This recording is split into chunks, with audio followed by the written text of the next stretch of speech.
Morning friends, GS camp में आप सभी का स्वागत है। आज हम लोग राज्य के नीति निर्देशक तत्व के बारे में समझेंगे और जानने की कोशिश करेंगे। राज्य के नीति निर्देशक तत्व को भाग 4 में रखा गया है और आर्टिकल जो है वो 36 से 51 है। टोटल आर्टिकल जो है इसमें 36 से 51 तक है। इसे हम लोग जो है डीपीएसपी शॉर्ट फॉर्म में हम लोग डीपीएसपी भी कहते हैं इसे। राज्य का नीति निर्देशक तत्व को ये राज्य को लागू करना है, ना कि न्यायालय को लागू करना है। इसी के बारे में ये डिटेल जो है 36 से लेकर 51 आर्टिकल तक हम लोग आज देखेंगे। सबसे पहले देखते हैं कि ये भाग कितना में है। तो भाग जो है ये 4 में है और आर्टिकल कहां से लेकर कहां तक है, तो आर्टिकल जो है 36 से लेकर 51 तक है। और इसका उद्देश्य जो है कल्याणकारी राज्य की स्थापना, क्या करना है, कल्याणकारी राज्य की स्थापना करना है, सामाजिक आर्थिक लोकतंत्र की स्थापना करना है। ये याद रखना होगा आपको कि कल्याणकारी राज्य की स्थापना करना है, सामाजिक आर्थिक लोकतंत्र की स्थापना भी करना है। और इसका स्रोत देखते हैं कि ये कहां से लिया गया है। तो ये जो है आयरलैंड के आर्टिकल 45 से इसे लिया गया है, राज्य के नीति निर्देशक तत्व को। और जो है भारत का जो 1935 चार्टर एक्ट जो था उससे भी इसे लिया गया है। इसका विधि क्या है, तो ये जो है वाद योग्य नहीं है, या वाद योग्य नहीं है। यानी कहने का मतलब इसका ये हुआ कि इसे जो है राज्य सरकार जो है राज्य लागू कर सकता है और ये वाद योग्य नहीं है, इसे न्यायालय लागू नहीं कर सकता है। ये राज्य के ऊपर डिपेंड करेगा कि कौन सा राज्य इसे लागू करना चाहता है और कौन सा राज्य इसे लागू करना नहीं चाहता है, इसलिए इसे वाद योग्य। और ये जो है वाद योग्य नहीं है, ये आर्टिकल 37 में है। ये पूछेगा आपसे कि वाद योग्य नहीं है, नीति निर्देशक तत्व जो है वाद योग्य नहीं है, ये किस आर्टिकल में है, तो आर्टिकल 37 में है ये। और आर्टिकल 36 में राज्य की परिभाषा के बारे में बताया गया है। और राज्य की ही परिभाषा आर्टिकल हम लोग 12 में भी देखते हैं।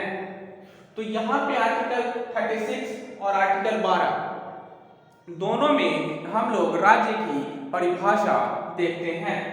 और आर्टिकल 38 क्या है, तो यहाँ पे कहा गया है सामाजिक आर्थिक और राजनीतिक न्याय मिलेगा। न्याय जो होगा सामाजिक होगा, आर्थिक होगा और राजनीतिक होगा। इसमें अक्सर एग्जाम में पूछता है कि ये किस आर्टिकल में है, सामाजिक आर्थिक और राजनीतिक न्याय जो है किस आर्टिकल के तहत मिलता है, तो आर्टिकल कितना हो जाएगा, 38 हो जाएगा। और आर्टिकल 39 जो है आर्थिक न्याय जो है प्राप्त करने के बारे में ये कहता है। और आर्टिकल 39 को बहुत से भागों में क ख ग घ अंग और च में डिवाइड किया गया है कि क्या क्या मिलेगा। हम उसके बारे में भी देख लेते हैं दोस्तों। सबसे पहले देखते हैं कि आर्टिकल 39 के क में जो है महिला और पुरुष को आजीविका के पर्याप्त साधन उपलब्ध कराना है। आर्टिकल 39 के ए कहिए या क कहिए, महिला और पुरुष को आजीविका के पर्याप्त साधन उपलब्ध कराना है।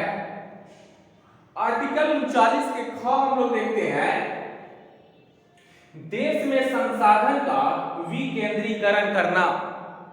और 39 के ग जो है उत्पादन को जनहित में वितरण करना। और 39 के ख जो है महिला और पुरुष को वो महिला हो या पुरुष हो, सामान्य कार्य के लिए उसे समान वेतन दिया जाना है। और अंदर में है नागरिकों की स्वास्थ्य के बारे में कहा गया है। और आर्टिकल 39 के जो है यौवन और बचपन के शोषण से बचाने के बारे में कहा गया है, जिसे 42वां संविधान संशोधन 1976 के द्वारा इसे जोड़ा गया। इसमें आर्टिकल 40 आता है जो ग्राम पंचायतों के गठन से संबंधित है। ठीक है, हम लोग आगे हम लोगों ने राज्य के नीति निर्देशक तत्वों में आर्टिकल 39 तक हम लोगों ने देखा था, और उसके बाद आर्टिकल 40 से हम लोग देखेंगे आगे। आर्टिकल 40 जो है ग्राम पंचायतों का गठन करने से संबंधित है। आर्टिकल जो 40 है ये ग्राम पंचायतों के गठन से संबंधित है। और ये प्रथम बार राजस्थान के नागौर जिला के बंगधरी गांव में 2 अक्टूबर 1959 ईस्वी में ये लागू हुआ था। ये पंचायती राज जो है यहाँ पे जो लागू हुआ था त्रिस्तरीय लागू हुआ था। और यह बलवंत मेहता जी के द्वारा ये त्रिस्तरीय पंचायत दिया गया था। और यहाँ पे हम लोग देखते हैं कि स्थानीय स्वशासन के जनक जो है लॉर्ड रिपन को कहा जाता है। तो ये जो आर्टिकल 40 हो गया ग्राम पंचायतों का गठन से है, ये बंगधरी गांव में राजस्थान के नागौर जिलों में ये सबसे पहली बार लागू हुआ था। उसी से संबंधित एक क्वेश्चन यहाँ पे है कि 73वां संविधान संशोधन जो है 1992 में हुआ था जो पंचायत से संबंधित है, और 74वां संविधान संशोधन 1992 में हुआ था जो नगरपालिका से संबंधित है। और ये दोनों जो है 1993 ईस्वी से लागू हो जाता है। हम लोग आर्टिकल 41 के बारे में देखते हैं।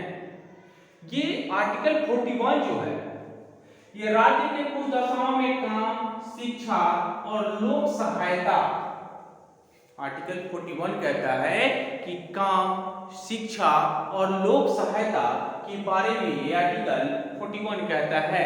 जैसे हम लोग समझ सकते हैं कि जैसे वृद्धा पेंशन मिलता है, विधवा पेंशन मिलता है, बेरोजगारी हो गया, मनरेगा हो गया, इस सारे चीजों को जो है आर्टिकल 41 के तहत रखा गया है। हम लोग देखते हैं आर्टिकल 42, ये कार्य की न्याय संगत, मानवोचित दशा और प्रसूति सहायता का उपबंध करता है राज्य सरकार। और 43 जो है कर्मकारों का निर्वाचन, मजदूरी और कुटीर उद्योग का प्रोत्साहन देने का काम आर्टिकल 43 करता है। दोस्तों हम लोग आर्टिकल 43 का क है और ख के बारे में देखते हैं कि ये क्या कहता है। आर्टिकल 43 का जो क कहता है कुटीर उद्योग में मजदूरी की भागीदारी होनी चाहिए। ये संविधान संशोधन 42वां संविधान संशोधन 1976 ईस्वी के द्वारा इन कराया गया था। और 43 का ख जो है इसमें कहा जाता है सहकारी संस्थाएं जो हमारे भारतीय संविधान में 97 संविधान संशोधन 2001 के द्वारा जो है इसे इन कराया गया था। दोस्तों तो ये तो 43 हो गए, 43 के ए और बी हो गए। अब हम लोग 44 देखते हैं। ये जो आर्टिकल 44 है समान सिविल संहिता है जिसे राज्य को लागू करना है। और इंडिया में एक ही ऐसा राज्य है गोवा जहां पे समान नागरिक संहिता लागू है। और इस पर समान नागरिक संहिता लागू करने की ओर छत्तीसगढ़, यूपी और गुजरात आगे बढ़ रहे हैं दोस्तों। हम लोग देखते हैं आर्टिकल 45, सभी बालकों को जो 14 वर्ष तक जो निःशुल्क शिक्षा और अनिवार्य शिक्षा देना इसमें अनिवार्य किया गया है, जो आर्टिकल 45 के तहत है। और इसे आर्टिकल 21 के ए में भी रखा गया है, जिसे निःशुल्क शिक्षा 14 वर्ष तक और अनिवार्य शिक्षा देना है।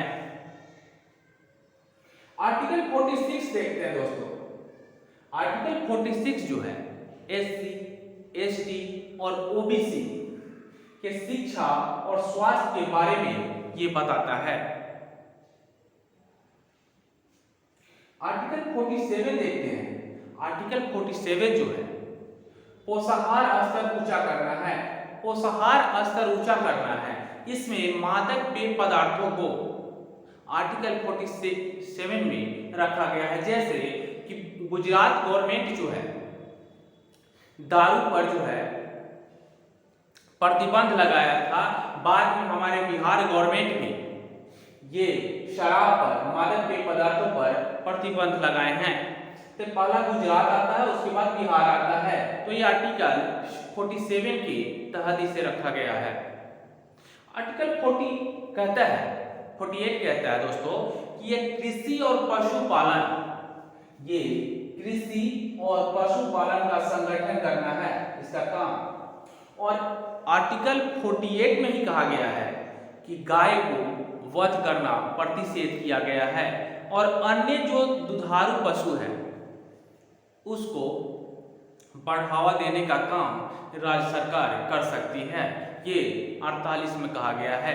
और 48 के ए में कहा गया है कि पर्यावरण का संरक्षण करना और वन जीवों की रक्षा करना ये हम लोगों का कर्तव्य होगा।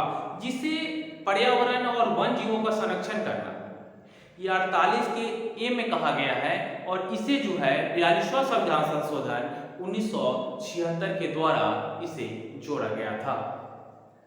ये आपको याद रखना होगा। अक्सर एग्जामों में इसे क्वेश्चन देखने को हमें मिलता है। अब देखते हैं कि आर्टिकल 49 ये क्या कहता है। तो ये कहता है राष्ट्रीय महत्व के, हमारे जो भी राष्ट्रीय महत्व के स्मारक हैं, स्थान हैं और वस्तु है, उनका सुरक्षा करना हम लोगों की जिम्मेदारी है।